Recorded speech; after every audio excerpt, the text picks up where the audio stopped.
Typhoid fever, a bacterial disease which is common in developing countries but seen worldwide, remains a serious health threat, especially for children. The transmission of this infection is hinged on poor hygiene habits and public sanitation conditions. Typhoid is caused by bacteria, Salmonella typhoid and Salmonella paratyphoid. And the bacteria get into the system through the feces. A contaminated feces that enters through the water or food or through the finger, or a fly takes it to food or water or so on. And gets into the mouth and gets into the system. As simple as this explanation seems, medical practitioners still have to deal with the mistaken belief by some people that every unresolved malaria fever transforms into typhoid. It's a misconception because though they have similar symptoms, typhoid and malaria, but typhoid is usually more serious, associated with a lot of vomiting, serious headache, fever that is persistent.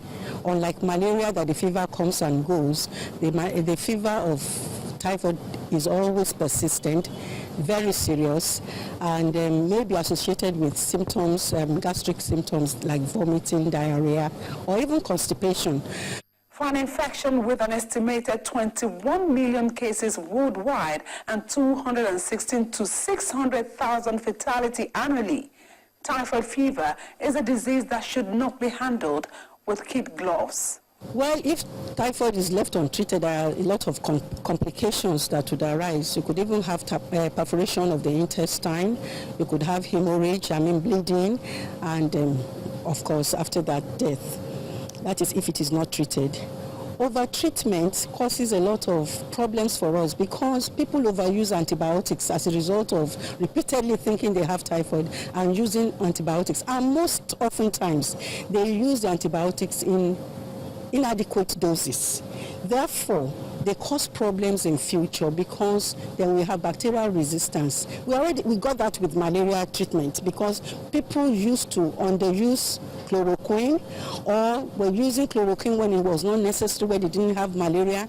And it's the same thing they're doing to ACTs without checking that you have malaria. Not every fever is malaria, not every fever is typhoid. You need to be checked. You need to do the tests before you know what you're treating, and then you take adequate dosing of the regimen you're given.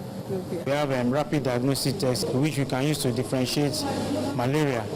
And if it's not malaria, you may now have high index of suspicion against typhoid.